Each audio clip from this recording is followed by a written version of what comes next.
Hi, it's Matt with Keep On Cruising, and today we're going to look at which cruise line has the best deal on 3-day weekend cruises.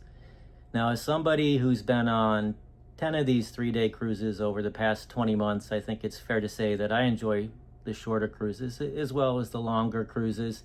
I know it's not the case for everybody, but that's not the purpose of this video. The purpose of this video is to break down, if we're taking a 3-day cruise, how do we get the best deal on this? Now, this is a little bit complicated because not everybody has the same needs. Some people are just trying to get on the ship at the lowest possible fare, and they're just base fare. I'm on there. Whatever is included is included. So we're going to look at that. And then we're also going to look at, maybe I'm the type of cruiser where when I cruise, I want to get the Wi-Fi package, or I want to get maybe specialty dining, or I want to get the drinks package. So we'll look at that too, the base fare type of customer versus somebody who wants to go more all in. So we'll compare that, as well as there's often quite a difference between newer ships and older ships. So we'll break that down as well. So on a new ship versus an old ship, who's a better deal? To keep everything as apples to apples as possible, I set out the following criteria. First of all of these cruises take place in 2026. So anywhere from January 2026 all the way till December 2026. They all originate and end in Florida. And each of them will have a stop at the cruise line's private island. So that's about as apples to apples as we're going to get. The cruise lines that we're going to take a look at are the 4 cruise lines that offer 3-day and weekend cruises in that time frame, and those are Carnival, MSC, Royal Caribbean, Norwegian, and Celebrity. Out of that 4, let's get started. The first thing we're going to look at is for our base fare customer, who has the best deal for this customer right now, and we'll break it down going from the highest price to the lowest price. And we'll count down 4th to 1st place. All right, and counting down from the most expensive all the way to the least expensive on base fare. And we're going to start with Celebrity on the Celebrity Reflection, which was launched in 2012. This cruise is leaving on March 20th out of Fort Lauderdale, and it's making 2 stops, one at Perfect Day at Coco Cay, and then one in Bimini. The base fares on this for a stateroom with 2 people in it is $631.18. All right, and in 4th place is Royal Caribbean with the Liberty of the Seas, which was built in 2007. This cruise is also leaving out of Fort Lauderdale, but on January 9th. It is visiting Perfect Day at Coco Cay, as well as Nassau, Bahamas. This cruise for 2 people in a stateroom is $630. All right, and coming in 3rd place, right in the middle, will be Carnival with Carnival Glory, which was launched in 2003. This cruise is leaving out of Port Canaveral also on January 9th, and it's making 1 stop at the new private destination Celebration Key for a interior room with 2 people. The total cost would be $595. Coming in at 2nd place, which I think will be a surprise to some, is Norwegian with the Norwegian Getaway, which was launched in 2013. This ship is leaving out of Miami on January 2nd. It's making 2 stops. One will be at Great Stirrup Cay, which is Norwegian's private island. And the second one will be in Nassau. The total cost for this is $558. Interestingly, besides the base fare, in that price they've included a little bit of Wi-Fi. I think it's about 75 minutes, but it is free and included, and they also give you a $25 credit towards excursions at each of the 2 stops that you take. All right, and coming in 1st place with the lowest rate for a 3-day weekend cruise base fare is the MSC with MSC Seaside. This is a January 9th sailing out of Miami. This is a newer ship. It was built in 2016. It's making one stop, which is at their private island, which is Ocean Cay. The base fare on this cruise for 2 people in an interior room is only $518. I don't know if there's any surprises there for you. For me, I was a little bit surprised that Norwegian came in as the second least expensive. I would have predicted it would have been more similar to Celebrity, and I definitely would have thought that Carnival would have been either the least expensive or second, and it didn't turn out that way. But let's move on, and now let's take a look if I'm the type of traveler where I want to include a drinks package. So we're going to add that in, a Wi-Fi package, and then some specialty dining. And what we'll look at is this. Whatever their top drink package is, we're going to price that out. Whatever their top Wi-Fi package is for one device, we're going to price that out. And then one night of the 3 that you're on the ship in specialty dining. And let's see how that changes the numbers. Maybe somebody else will come out less expensive if you're going to include those things. All right, so using the same 5 cruises that we had, we're going to count down now, adding in the Wi-Fi package, the drinks package, and a night of specialty dining. And let's see where we're going to end up. All right, coming in at 5th place is Carnival Glory. Our base fare on that was only $598. When we start to add things in, though, the cost is going to go up. The Cheers package, which is our drink package, is $495.24. Now, that does include 15 alcoholic beverages a day. It includes specialty coffees. It includes sodas. It includes almost anything on board. Then their high-speed internet is going to cost us $142.80. And then dinner for 2 at this steakhouse, at least it did this time, was rather pricey. It came out to $166.40. That includes the gratuity, so these are all in. So total for that, $1,402.44.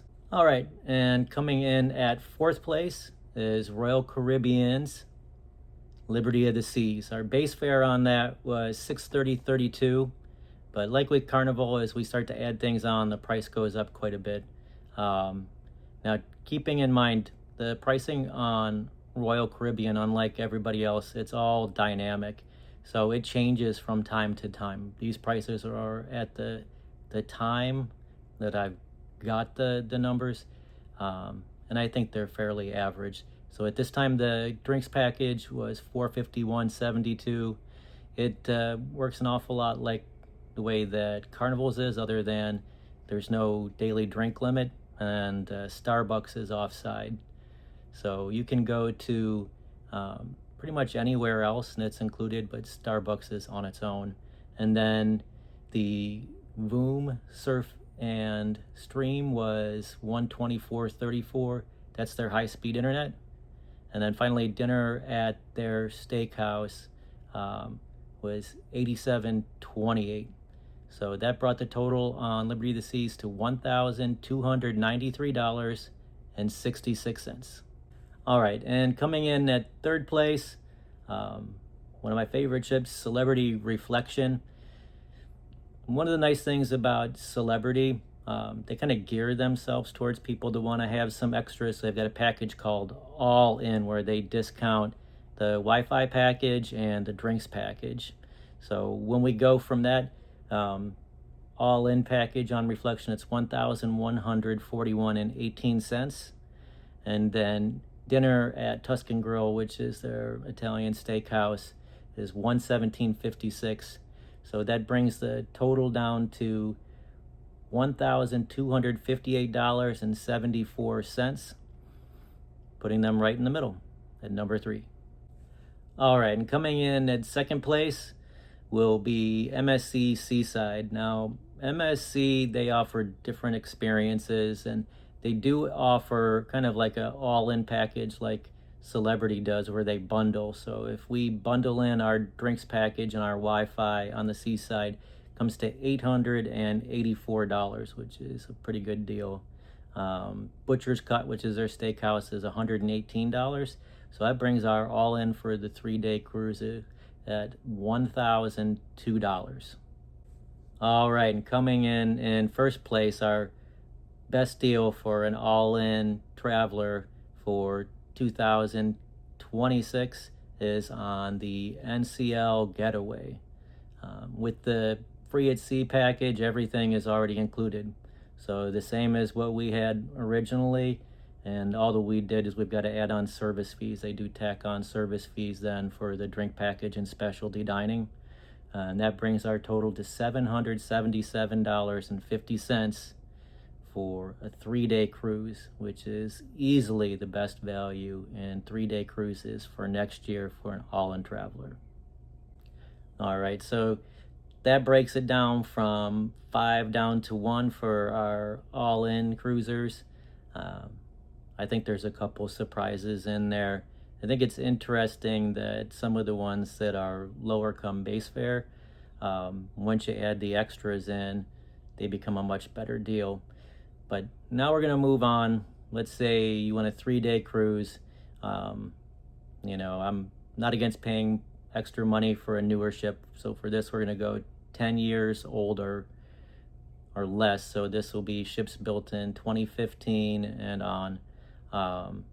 And how does that pan out? So let's take a look at that now, starting with number 5 and counting down to number 1. All right, a bit of a twist on this one, as we're looking at ships 10 years or less. Carnival doesn't have any ships 10 years or less that do 3-day or 4-day or weekend cruises. They don't have any of them that do that right now. Starting in 2027, when they've got the new festival that comes into Cape Canaveral, they're going to take the Mardi Gras at Cape Canaveral, and that will transition to shorter cruises. However, the shortest they're going to do is 4. It's going to do 4 and 5-day cruises. They're definitely not weekend type of cruises. So that one leaves that out. So there is no 5th place. But coming in at 4th place is Celebrity Ascent. And Celebrity Ascent, it just started sailing in 2023. So their all-in package on Celebrity Ascent, which is one of their new Edge class ships, is $1,967.58. Adding on Fine Cut Steakhouse is another $141.70. So on Celebrity Ascent, we come in at $2,109.88. All right, and coming in at number 3 is Royal Caribbean's Wonder of the Seas, which just started doing 3-day cruises this year, with the addition of Icon and then Star of the Seas. They now have a few different Oasis class ships that do 3 days. Wonder of the Seas is the newest. It started sailing in 2022. The cost for this, it's a January 19th sailing. It is $844.06. That's our base fare for our interior room. Our deluxe beverage package adds on another $451.72. Boom, Surf, and Stream is $124.34. So that gets us our Wi-Fi. And then dinner at Chop Steakhouse is $87.28. So the all-in on Wonder of the Seas is $1,507.40, putting us in 3rd place. All right, and that leaves us with our final 2. Surprisingly or unsurprisingly, it's the same 2, just keep flipping order back and forth. And they're very close. They're within $16 on this. But coming in 2nd place is NCL Joy, which started sailing in 2017. We've got a January 30 cruise out of Miami. The fare with the free at sea package, including the drinks and one specialty dining, is $1,018, leaving it in 2nd place. And then finally in 1st place is MSC Seaside again. This was already a newer ship. It only started sailing in 2016. So it's $8.84 for the fare with the all-in package with their drinks and their Wi-Fi, and then dinner at their Butcher's Cut, their steakhouse, is $118, which brings the all-in to $1,002, leaving it in first place for all-in on a new ship. All right, so that wraps up our breakdown of the best deals in 3-day cruises in 2026. I hope you got some useful information out of that. I hope you found it interesting. I know 3-day cruises are, some people love them, some people don't, but they can really be a nice way to get away. Some of the surprises for me, I don't know about you, but I found it interesting that some of the cruise lines I thought would be more expensive, especially as we added in extras, were actually less. And some of the ones that I thought would have been less were actually more. Another thing to keep in mind too, these are priced out as of September 2025 for 2026. I recommend always keep an eye on the fares, because what you'll find sometimes, if they don't book out all they have, these prices will go down. So you might even get a better deal than that. So anyways, this is Matt from Keep On Cruising. Hope you've enjoyed the video. Please let me know down below in the comments if you enjoyed it, if there's anything that surprised you, what surprised you. Also, if there's any other topics you'd like me to cover, let me know. Anyways, have a great day, and please remember to like and subscribe.